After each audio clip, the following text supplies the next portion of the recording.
Princess Orchidea Cigliese, a little girl afraid of the war, gets lost in the woods of ancient chestnut trees in the valley of Civita di Bagnoregio.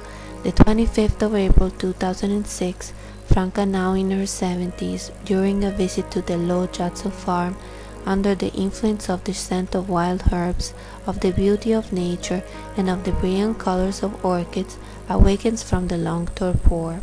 She finds in herself the little 4-year-old girl lost in the woods and sees her life fade by as if in a movie. Nature's magic comes to her aid, and Franca becomes Princess Orchidea Cigliese, beginning her new life in the woods of Ceglie, surrounded by fairies and elves. She visits various places in search of her roots.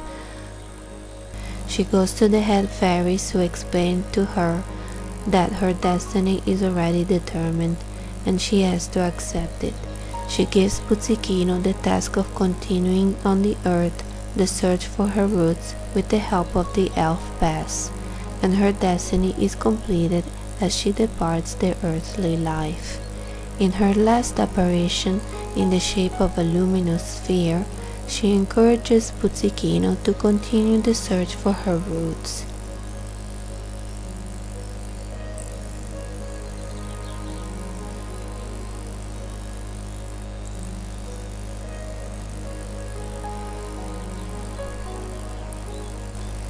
Puzzichino and the Tree of Bergamotto. In the second volume, Puzzichino lives an analogous tale. Having found himself alone, he talks with the ancient trees and sleeps in the tree cavities. When it gets really cold, he rests in caves and meets other elves and fairies who help him continue his quest. One day in Civita, in ancient Tuscia, he meets two friars who welcome him in their monastery and help him understand some truths. The elf now understands that he is a child, and he friars name him Francesco. After a few months of meditation, Francesco decides to continue his quest for his roots.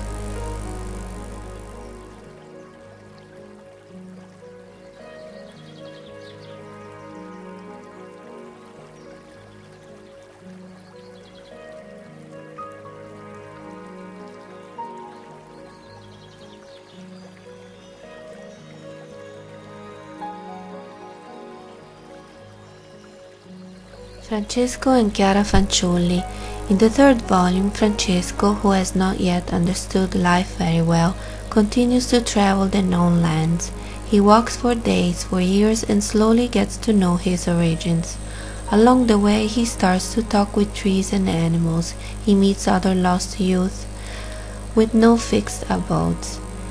The years go by, the weakness of man, the wars, the dead, and all grows worse, and all these events mark him.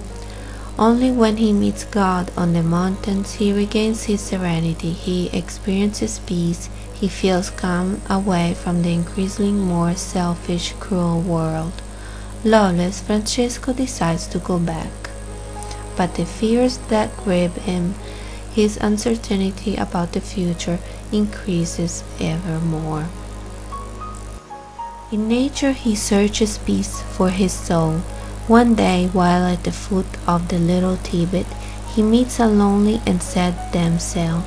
They stop to talk near a spring. The hours pass fast. Their lives had followed a similar route. Chiara decides to continue the quest with Francesco, so as to find the way that one day past they both had lost.